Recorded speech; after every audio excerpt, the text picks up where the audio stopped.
One specific case na inutos ni Duterte, nag-pass through kay Bongo, is itong kay Christopher Yu, who was killed dito daw sa City of Dreams noong 2016, just a few weeks or months into their presidency. So, verifiable siya. So, ito po, ang sabi ng Ombudsman, Duterte wealth documents from AMLAC similar to what Trillanes has. Yan po.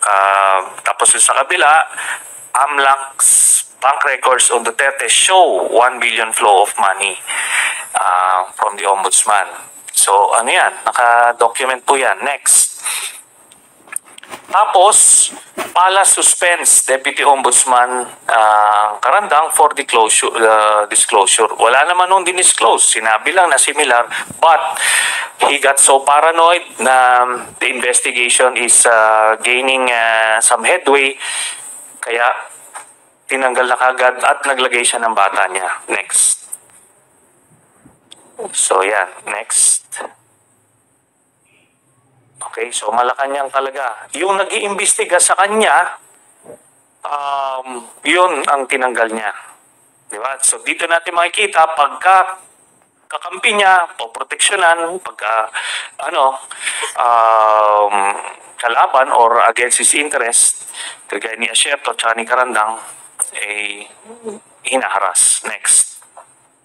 So, doon lang po, no? Doon sa, isingin ko lang, doon sa BPI branch, na yung fund manager ni Mr. Duterte, eventually ginawa niyang SSS president, no? Yung doon sa BPI branch na yon. So again, the pattern is there. Pag gumawa ka ng mga special operations, ipopromote ka. Biruin nyo from not even a branch manager doon sa BPI, Mulya Vargas, ginawang SSS president.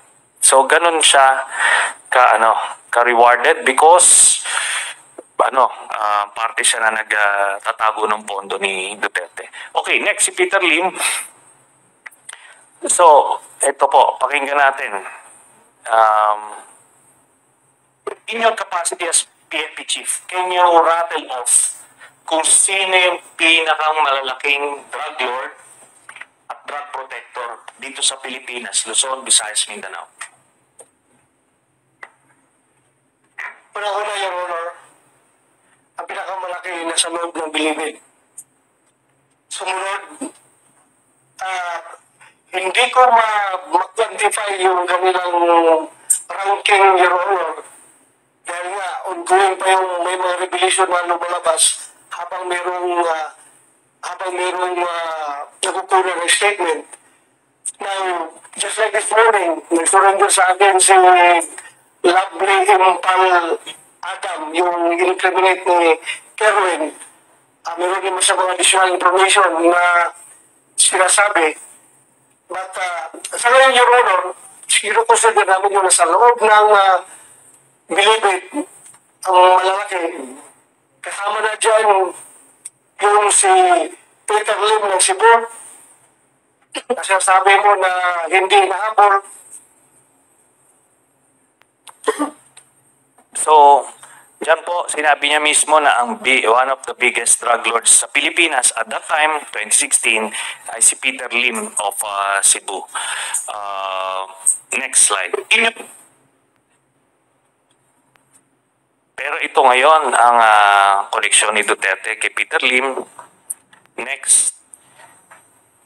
Ito, nung siya ay na-mention na, this was the height of Tokhang. Nagpapataya na yung mga suspected drug pushers, mga addicts.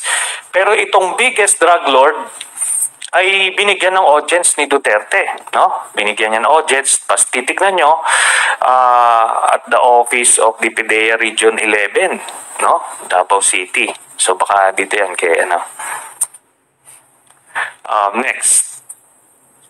So, ito na naman. State prosecutors dismiss Rapp versus Peter Lim and Kerwin Espinosa.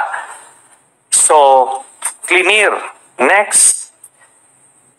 Pero, nung pagkalabas ni Peter Lim sa NBI, biglang ni-restore para mahuli ulit si Kerwin Espinosa. So nakita nyo, unang finailan silang dalawa, pero dinismiss, kunyari, sa kanilang dalawa, pero immediately ni-restore yung kay Kerwin Espinosa pagkalabas ni Peter Lim. Sige, next. Tapos, again, prinomote yung DOJ prosecutor who cleared Peter Lim. Diba? Dito, maliwanag na sa amin at that time that he was protecting a special group of people nung mga panahon na yon. Ito yung mga miyembro ng kanyang Duterte Drug Syndicate. Next. So ito, ikokong ko lang yung mga previous na nung pinoprofile na namin siya, inimbisiga namin siya, we came across with this. No? Next. December 11, 2009. So merong cocaine, Davao City. Next. Sige, next. So ito, ginagawang transshipment yung Davao City, yung Port of Davao, galing Malaysia, ginagawa ron Davao City, then tinatransport. This, according to our information, ito yung mga panahon na merong partnership or collaboration itong Duterte Drug Syndicate with some Mexican drug cartels kasi gusto nilang ikutan na kasi well guarded na yung Mexican border, kaya ibang ruta yung ginagawa nila. So pagpasok dito sa Pilipinas, tinatanggal yung mga ukay-ukay, then sisiksikan ng saging para diretso sa either US or Canada. Next. So March 24, 2014. Ito, medyo interesting ito. Next. Kasi merong nakita na mga bricks ng cocaine dun sa loob ng container van. No? So, transshipment, pumasok, pinalitan yung ukay-ukay, nilagyan ng nakita ng mga trabahante yung mga cocaine bricks, kinuha nila. Next. So, kinuha nila, ang naiwan lang 24 cocaine bars, no? So, next. Tapos, next please. Ngayon, itong si Mr. Duterte, out of the blue, nag-offer siya ng reward ng 100,000 pesos for every missing cocaine brick, no? 13 specific sila, no? PDEA Region 11 ulit ito. Siguro si pa rin. Ito pa rin si Director Wilkins ito. Alam nila na 64 cocaine bricks yung total. Paano mo malalaman yon na yun ang total na diniliber?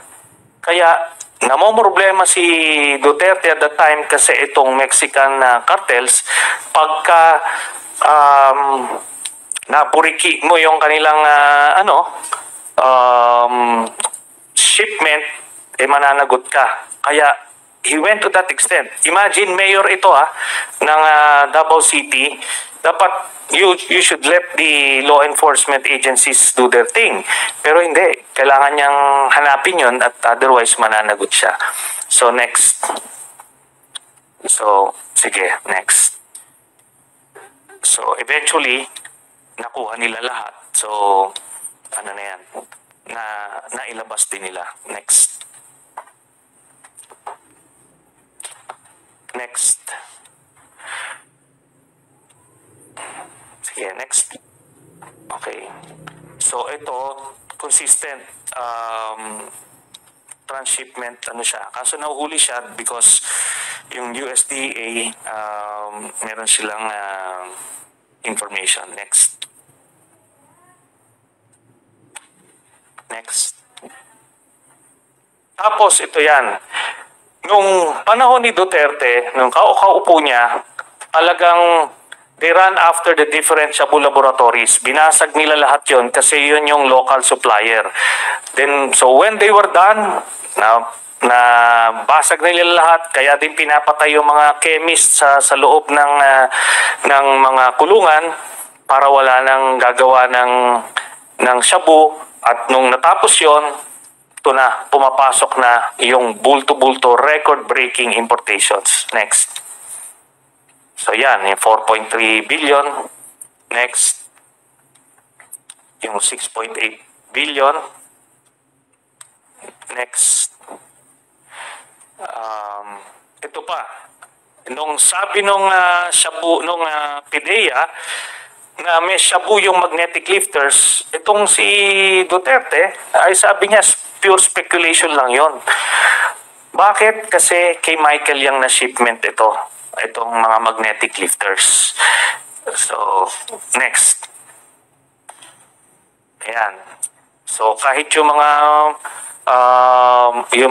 K9, sinabi na drugs yun, sabi ni Duterte, hindi yan drugs. Sige, next.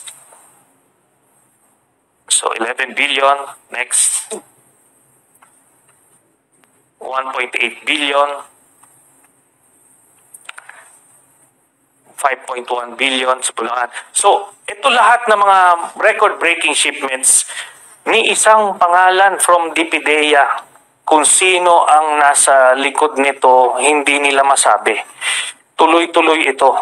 Tapos, itong mga nahuhuli, kunyari, eventually, nare-recycle, kaya umabot, nagkaroon ng yung 990 kilos na shabu na inimbestigahan din ng Quadcom. So, that's all, Mr. Chairman. Okay, salamat, Senator Trillanes. Now, we have a list of the members who wish to interpolate. In fact, iba, umalis na nga yata. But those that have stayed and patiently waited for this opportunity, I'd like to call them first to interpolate. Mr. Chair, if I may, because the Dangerous Drugs Board is here, they wanted to present 2 minutes or 3 minutes presentation with regards to doon sa... Is this in relation? Yeah, in relation. Sa Kasi presentation? former Senator Trillanes were mentioning that war on drugs, fake, no? And in here, meron po yung PSRSD, the Policy Studies, Research and Statistics Division of the Dangerous Drugs Board, which conducted a survey 2012, 2004, 2008, 2012, and 2015 nationwide about drug users. Sige, Makita po natin, actually we discussed this in the Committee on Public Order last week, and we have decided to elevate this to here in Quadcom because we believe that kailangan po natin makita ang mga drug users sa buong Pilipinas based on the National Household Survey that they conducted since 2004. So maybe let's give them a time to present it, Mr. Chairman. sige po. DDB, is this an annual survey that you conduct? No, sir. We conduct it every 3 years. Every 3 years. Yeah. So the last would be? The last one was in 2023. Yung recent lang po. Okay, sige po. Okay. Is that a short presentation, ma'am? Yes, yes, sir. Sige, please proceed. Okay, Honorable Chairperson, Honorable Co-Chairpersons, distinguished members of the House of the Representatives, colleagues in public service, ladies and gentlemen, good evening. I am Rebecca Eferambulo, the officer in charge of the Policy Studies, Research and Statistics Division of the Dangerous Drugs Board Secretariat. Representing the PSRSD, I am honored to contribute to this committee meeting. Guided by its mandate, the board adopts a health and science-based approach to leading demand reduction programs through policies, programs, and strategies. The division leads a data gathering initiative to produce the National Household Survey Report. We have completed 6 national surveys, namely in 2004, 2008, 2012, 2015, 2019, and 2023. These surveys aim to estimate the number of current drug users using the face-to-face interviews with a representative sample of the general population. The survey gave us the measure of the extent of drug use and help us understand the nature of drug use in the Philippines. On the side of policy making, the surveys help us assess and improve our current demand reduction strategies. At this point, may I turn over the floor to my colleague, Mr. Michael Miatari, to present the figures for the appreciation of this honorable committee. Good evening, Honorable Chairpersons, members of the Quad Committee. Allow me to present to you the summary of the population projection of the current drug users based on the conducted National Household Survey on the patterns and trends of drug abuse. As shown on the screen, from 2004 to 2023, starting with 2004, we have a total of 6,765,773 total population of current drug users. In 2008, there was a 74.59% decrease with a total of 1,718,855 total estimate number of current drug users. In 2012, there was another decrease at 23.25%. with a total amount of 1,319,135 current drug users. In 2015, there was a slight increase at 33.9% with a total number of 1,755,654 current drug users. And in 2019, there was a slight decrease at 4.59% with a total number of current drug users at 1,675,122. And this is the latest data that we have based on the recently conducted 2023 National Household Survey on the patterns and trends of drug abuse. We have a total of 1,479,131 estimated current drug users with a 11.70% decrease. So in other words, ito po yung ginawa niyong survey. At sa survey nyo, pakibalik nga yung pakibalik lang para at least maintindihan ng namin, So, noong 2004, nag-survey kayo sa buong Pilipinas, ang lumabas sa survey nyo ng mga drug users is 6.7 million. Is that correct? Yes, Your Tama Honor. po yun. At noong 2008, nagkaroon po ng malaking kabawasan sa mga drug users sa buong Pilipinas kasi naging 1.7 million na lamang. Matanong ko, anong naging reason bakit bumaba mula 2004 to 2008 na naging 6.7 million ay naging 1.7 million? What are the interventions that was done? Yes, Your Honor. The decline of the drug use statistics is best explained as outcomes of successes in adopting international control frameworks and cooperation, sound policy making and implementation of the national drug strategies, and a wide array of drug demand reduction efforts for the general public and targeted population.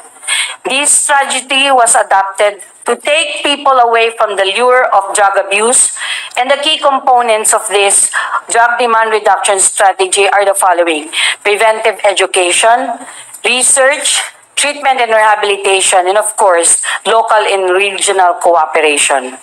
The implementation of the drug-free workplace program, we have the random drug testing in schools, and for those securing firearms as well as driver's licenses.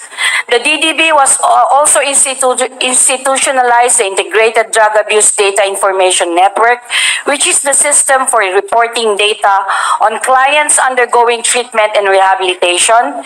This system aims to have a uniformity and clarity in data collection. We have also implemented the Barkada Contra Droga program of the agency. So in other words, ma'am, yung pong programa na inilunsad ng Drugs Board ay naging epektibo.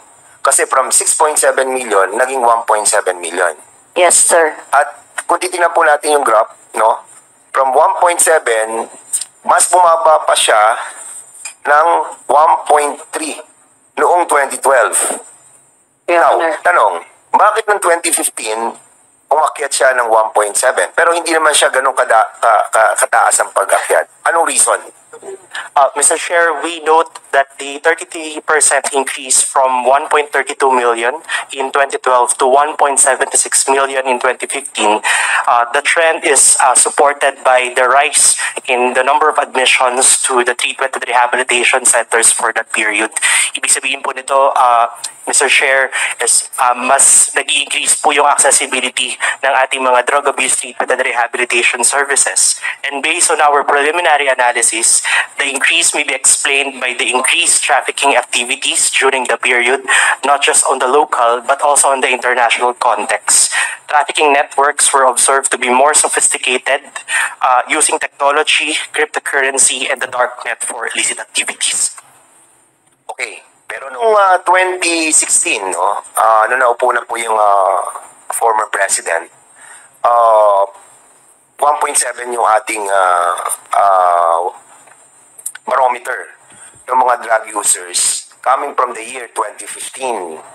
Then suddenly there were a pronouncement that 4 million yung pong drug users sa buong Pilipinas. Pero kung titignan mo yung graph na yon na ipinresent nyo, pakibalik. 2015, 1.7. 2019, 1.6 million drug users. Hindi ko ata makita yung 4 million na drug users that was mentioned by the former president during the time of his assumption. Your Honor, we clarify that the 2016 figure did not originate from the Dangerous Drugs Board National Survey. The DDB issued only figures from the 2004, 2008, 2012, 2015, and 2019 surveys as our reference data to provide the estimated number of current drug users in the country. Correct mo bang sabihin that during that time, sino bang chairman ng DDB during that time? I think that was Benjamin Reyes. Yes. Yes, di ba nagkaroon siya ng pronouncement na 1.8 lang? Dito Yeah. na kinuha yun. Yes, sir. Dito yung survey na kinuha ni Benjamin Yes, sir. Reyes. That is in 2015 po. And he was removed because of that. Because of that pronouncement. Yes, Am I sir. correct? Yes, Your Honor. Yes, Mr. Because Chair. the former president and I think the PIDEA, ang pronouncement nila was 4 million. Yes, Your Honor. Okay. Yun, kinaklarify lang natin yung presentation ng Policy Studies, Research and Statistic Division of the Dangerous Drugs Board. So, ngayon, ang mga drug users sa atin, in the last survey, 1.4 million. Yes, Your Honor. Sir. That's all, Mr. Chairman. Mr. Chair, in relation to Congressman Abante. the question of Congressman Fernandez, I'd like to find out how accurate is your survey?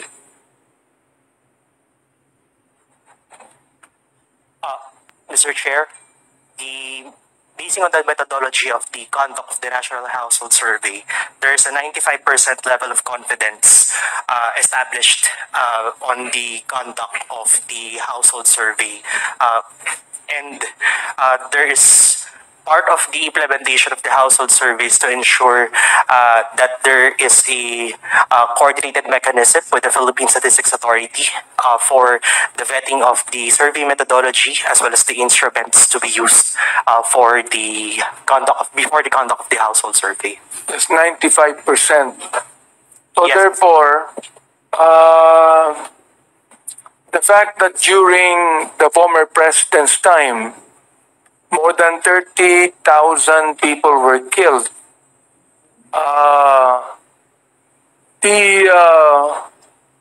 the war on drug was not actually that effective, considering all the killings done. Am I right? Mr. Chair, on the DDB's standpoint as the policy and strategy formulating body,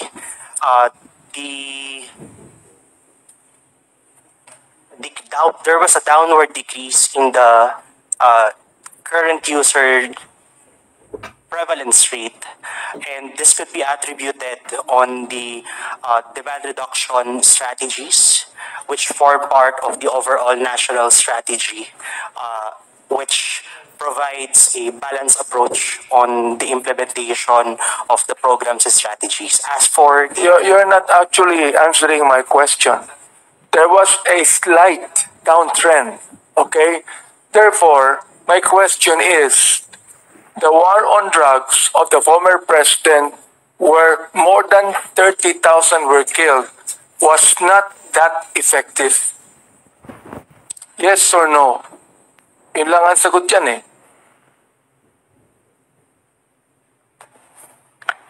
Mr. Chair, on the Coming from your statistics, we clarify, Mr. Chair, that the data presented on the National Household Survey is the current drug user data. But yes, but still, you're not answering my question. The thing is, according to your data, there was only a slight decrease of the drug users in 2019. All right. Therefore, my question is, despite the killings of more than 30,000 during the time of the former president, the war on drugs was not that effective. as reflected, Mr. Chair, yes po. Very good. Very good. So that is what I would like to just tell our people, no? Despite the fact that you killed more than 30,000, yet there was only a slight downtrend in the data that you made. So therefore, let me just tell our people here from the PIDEA, kita mo General Wilkins, look at that. PIDEA yan. Di ba? Kayo ang pinakaano sa drugs niyan.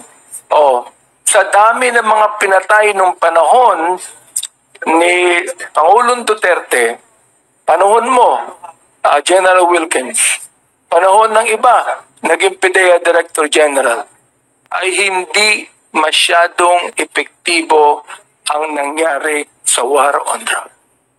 According to that statistics. Tama ba ako, General Wilkins? Yun yung lumalabas, Mr. Yun yung lumalabas. Okay, salamat po. Yun lang po. Thank you, Mr. Chairman. Mr. Chair, may I ask some Sige po. Congresswoman Castro. So, ewan ko lang kung ang gets ko 95% no accurate. So, ibig sabihin po yung margin of error. What's the margin of error? For the 2015 National Household Survey, we have a plus minus negative 1.41% of the margin of error. Okay, all throughout the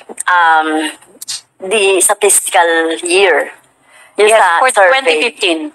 For 2015. Kasi parang hindi ko lang talaga mag-gets, Mr. Chair, yung biglang baba noong 2004. So, sinasabi kasi nung dating Pangulo, si Mr. Duterte, one of the reasons po ng drug abuse, drug pushing, economic. So, I will relate that to economic situation that time. So, ano po yung kaibahan nung 2004 up to doon sa kahit na nung period ng 2016 or 2015 to 2019? Mayroon ba Kung yung ibig niyong sabihin doon? the economic situation of our country? Kasi nire-relate lagi na ang dahilan daw ng ng mga drug users, pushers ay yung tungkol dun sa economic problem. Talaga naman problema pa rin yun. So is there a relationship? Ang kinukuha po ng survey is on the use. Yun lang po ang kinukuha po namin dito sa ating survey. So, Use yung of statistics lang ng mga Yes. users. Yes po.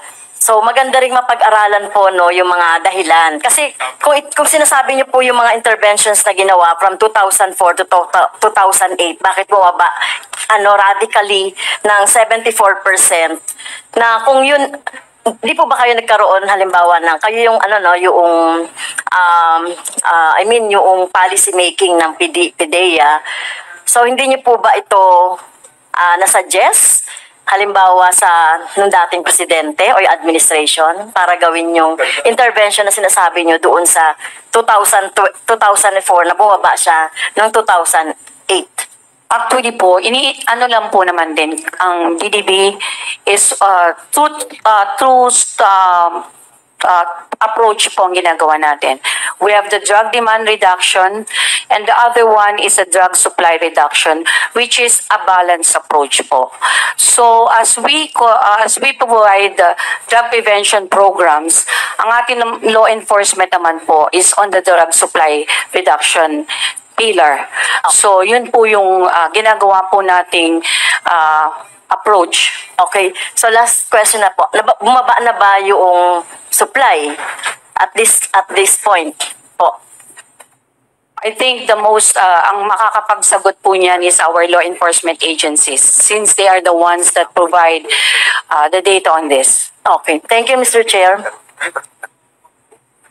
Meron ba ditong law enforcement agency?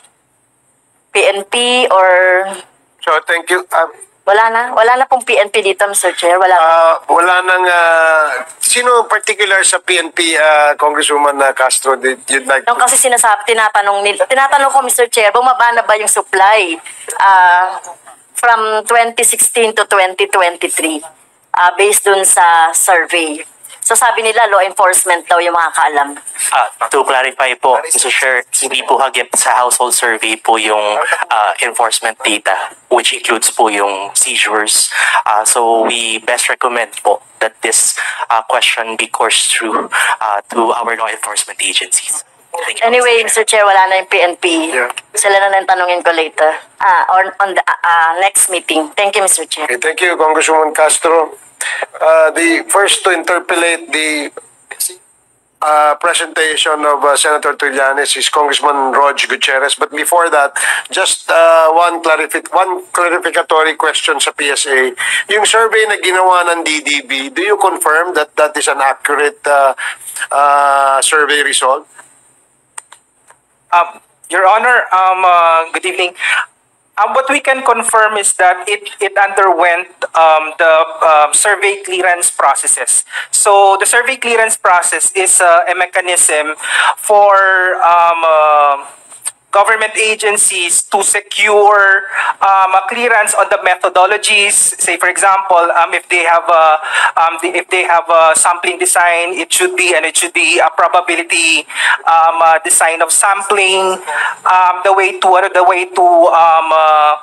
to interpret the data, something like that. So all of these methodologies are included and must be taken into consideration for that government agency to conduct the specific survey that they want to conduct. Okay, sige, salamat. Pero dun ba sa results ng 1.1 million, does that mean that you have surveyed and asked questions to that number of people? Yes, Your Honor. Million? So yun, ano? Hindi yan kagaya ng normal survey that you only have sample size. So dito, actual number. So when you say 6 million yung na-interview, 6 million yung results, that means you have interviewed 6 million people. No, sir. What we mean here is an estimate of the population. So, meron po kaming number of respondents that we have that we get, no? Like, for example po,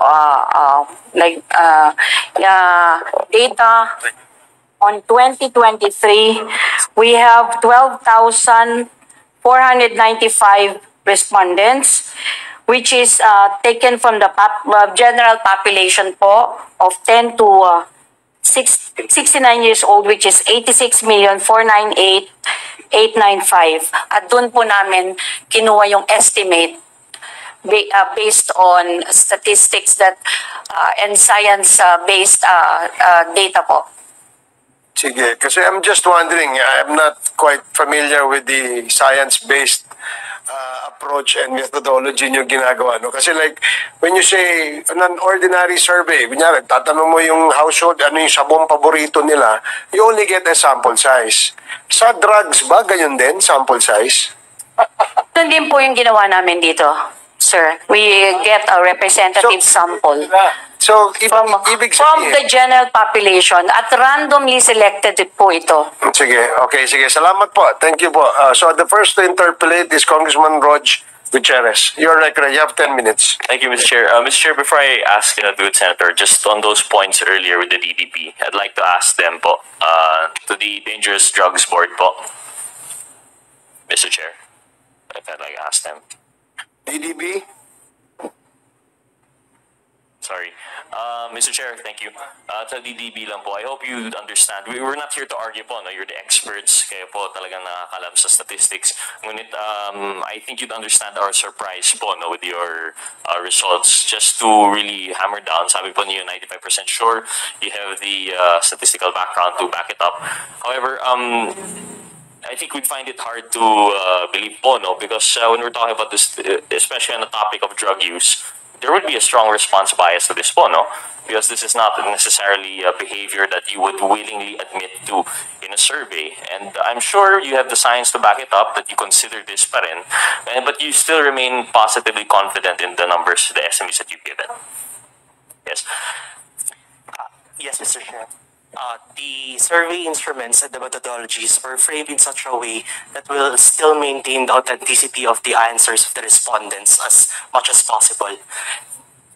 And despite this, there's no observable difference given the drug war. I mean, I think that's where most of the congressmen are expressing their disbelief, because you have your survey, your data points are 2015 and 2019, tama po ba?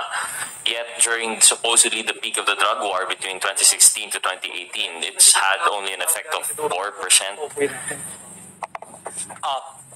for drug users. For the drug users. And based on the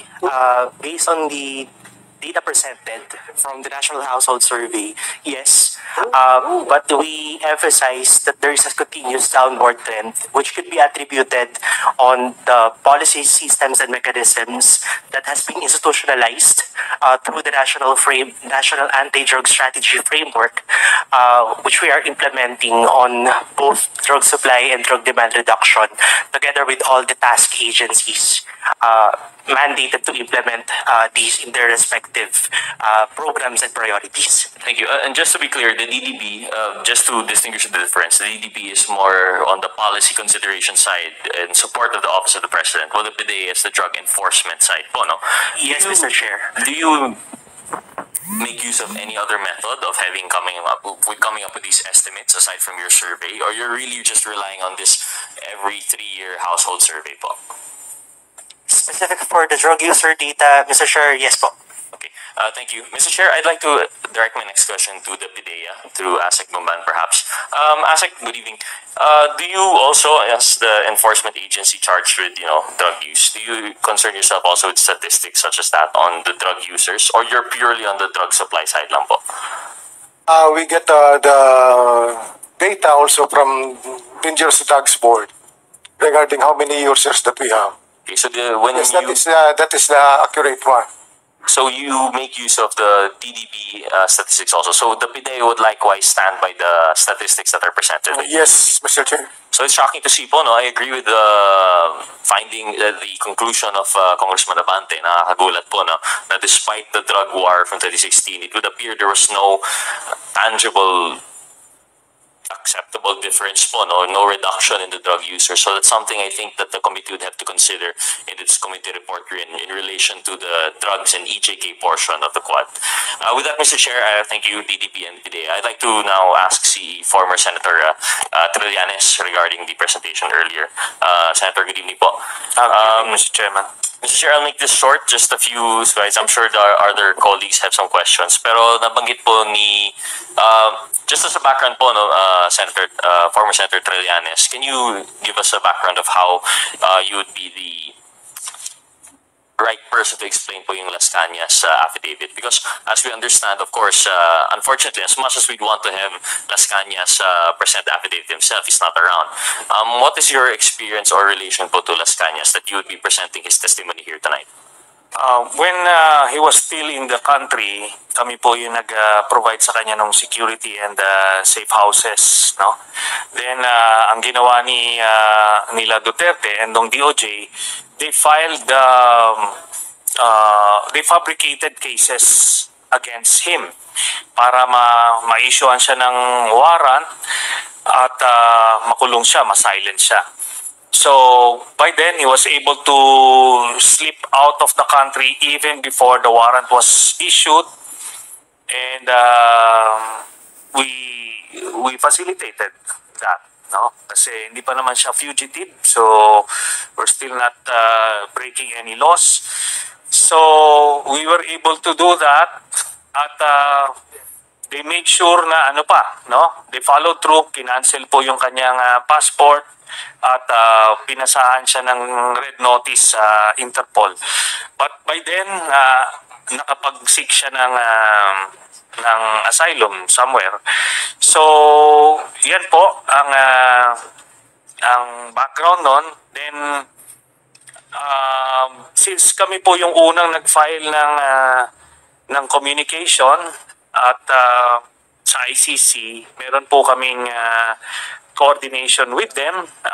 We pass information with them, and hindi po yan unpatriotic, no?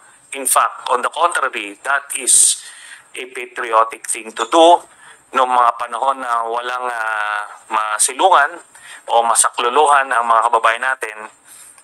We did the right thing. Member pa tayo ng ICC at that time. No, hindi po tayo we're not dealing with some shady organization. So, nagkakaroon po ng ugnayan through intermediaries. Tapos eventually nga we were able to get hold of that 186-page affidavit. Then meron siyang video na patotoo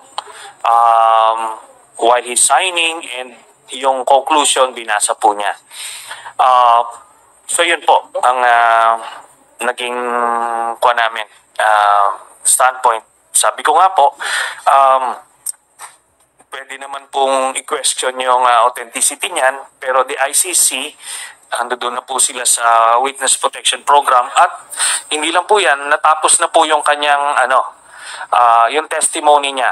So even before the trial began, or even before the trial begins, tapos na po siya, because alam nila kung gaano ka-critical yung kanyang testimony.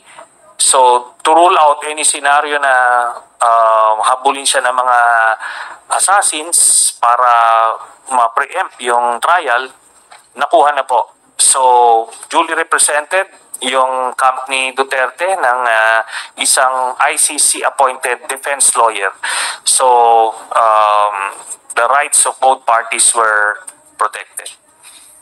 Thank you. So, Senator Trillanes, your relation po with Las Cañas is you've helped facilitate the cooperation po with the ICC, tama po. So, although the affidavit might not be, he's not here to testify it on his behalf, you would necessarily have knowledge po of the facts that at least that he relayed to you prior to his having left the country, tama po ba? Opo, exhaustively, we interviewed him. No, and one particular trait of Mr. Las Cañas, as I mentioned earlier, meron siyang photographic memory. He can rattle off names, places. Talagang at we did a lot of vetting, validation ng mga sinasabi niya, at nag-check out. Kaya eventually doon. And he has no reason to lie, no? In the first place, he was being rewarded generously by Duterte. Kasi one of second in command yan doon sa buong DDS structure sa Davao. So he was rewarded generously at pati nung nagkaroon siya ng kidney transplant, binigyan siya ng pinacilitate yon. Pero talagang nagkaroon siya ng some form of epiphany. It's so powerful na hindi niya talagang in his words parang he had to turn to the light, no, and kahit na ni-risk niya yung buhay niya, buhay ng pamilya niya, but gusto niya ng some form of redemption. So yun po ang nakuha namin. So, Senator Trias, at the time that Las Cañas had this epiphany of sorts, or when he covered with the ICC, would you say that these admissions were adverse to his interest? At that time, was there a falling out already with the former president, or? Opo. Even before siya lumabas, nagkaroon siya ng yung unang parang conscience attacks, mga 2014, 2015. So, ang initial na sinasabi niya, hindi lang siya tumatanggap na ng mga liquidation missions. Tapos, eventually, nung naging presidente si Duterte, gusto niya na mag-mainstream, no? Kaso, binigyan siya ng mission which was to have me killed, no? Hindi niya na kinaya yon, hindi niya na tinanggap. Pumunta muna siya sa mga religious personalities. Then itong mga religious personalities eventually ang nag-arrange sa amin na ma-interview siya. But he appeared initially sa Senate kasi talagang binantayan siya ng gusto. So nagsinungaling siya, no? The first appearance. Then after the new year of 2016, na siya. Completely nag-turn na siya. He wanted to tell all. Even dito siya nagsabi sa Pilipinas at the risk of his own life. Kaso nung nakita namin that we cannot protect him anymore, tinulungan namin yung paglabas niya out of the country. Thank you. Senator, so with that po, as much as we'd like to give credence to the testimony of Mr. Las Cañas, we'd still have to vet and, perhaps we'd just only prove it through circumstance na lang po, no? Yes. He mentioned, and as you presented, a few names that were allegedly yung mga competition daw po ni Mr. Michael Yang. And I think some of the names mentioned were Alan Yap, Danny Ong, and Philip Lam. Yes. And Joel Ko. Senator Trillanes, all of these cases of kidnapping po, yung kidnapping incidents, these are all drug-related po ba? Yes. Ang ginagawa kasi sa kanila, parang yung dito sa testimony ni Colonel Garma, merong parallel structure. There is the regular police organization, then meron silang special operations group. Yan yon ang ito yung heinous crime investigation unit. So kaya ganon. So when they do the liquidations, wala na mag-iimbestiga kasi sila po yon, no? So binibigyan sila ng information, itong tao na ito ay drug pusher or drug dealer. So yun na yun, they will execute sila. So yun ang information sa kanya. Pero ang sinabi niya, dito sa apat na ito, pinagkakitaan pa nila. Binigyan sila ng authority na kidnapin muna, abduct, tapos kontakin yung pamilya para magkuha ng ransom, para doon tumaas yung kanilang operational funds. Yes. Senator, would you know if these 4 cases were investigated? These were all in one locality po ba sa Davao? All in Davao City, Mr. Chairman. And sabi nga niya, lahat po ito nasa record. They can check out the Davao City Police Office to record. Tsaka may mga kamag-anak po ito. Sabi niya, nagbigay itong mga ito. Kaya he's very confident about all of these cases that he revealed dun sa kanyang affidavit. Mr. Chairman, do we have a representative of the PNP? I don't think meron po, no? So, Mr. Chair, may we ask PIDEA po siguro through ASEC Gumban. Mr. Chair, are we familiar with these cases po? Yung kay Alan Yap, Danny Ong, and Philip Lam. And I think Joel Co. Yes. We'll check with the records, Mr. Chair. We'll check with our records. We'll just request po siguro from the PDA if they can give submit to the committee po records on this alleged kidnappings, allegedly drug-related kidnappings. Likewise, Mr. Chair, we'd also like to request a report siguro from the PNP. I understand we've had some representatives earlier, pero baka wala na po sila. And probably they would not be the right persons po, no, through the committee secretariat. Or are they present now? Mr. Chairman, idagdag ko lang, Mr. Chairman, na minention din niya one specific case na inutos ni Duterte, nag-pass through kay Bongo, is itong kay Christopher Yu, who was killed dito daw sa City of Dreams noong 2016, just a few weeks or months ng into their presidency. So, verifiable siya.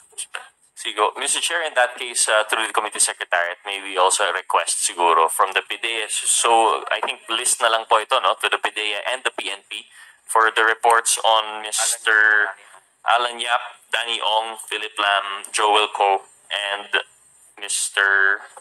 Christopher Yu. Tama po ba? And that reminds me po, Senator Trillanes, si Christopher Yu, this was one of the persons mentioned that allegedly was identified through LTO resources. Tama po ba? Yes, yes, Mr. Chairman. Did Mr. Las Cañas give any further explanation po on sino po itong nag-provide ng names and addresses by tapping the LTO? Naging regional director po, I believe, no?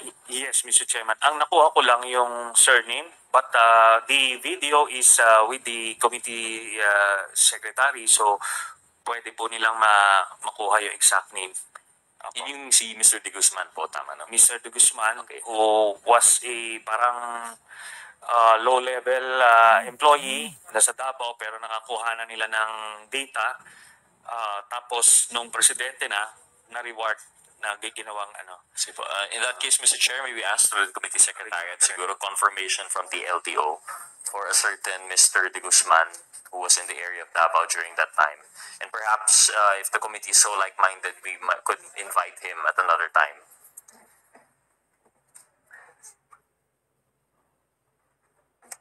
Mr. Chair, actually, another interesting thing that we've seen from the presentation of the good senator were the supposed killings and release po sa Dumoy raid. But I think we've had an extensive discussion on this already. I think we'll all be just waiting for the invitation of SPO for SPO for Carillo po, no? Yes. So I think we've already heard earlier na on the side of the PDEA, they said nag-turn over sa BID. Yung BID naman, they said nag-release or turn over. So I think we'll have to rely on the invitation for SPO Carillo. So I don't think I'll have any further questions on that. Mr. Chairman, I think very critical din yung sa Bureau of Immigration. If indeed tinurn over nila Director Wilkins Villanueva yung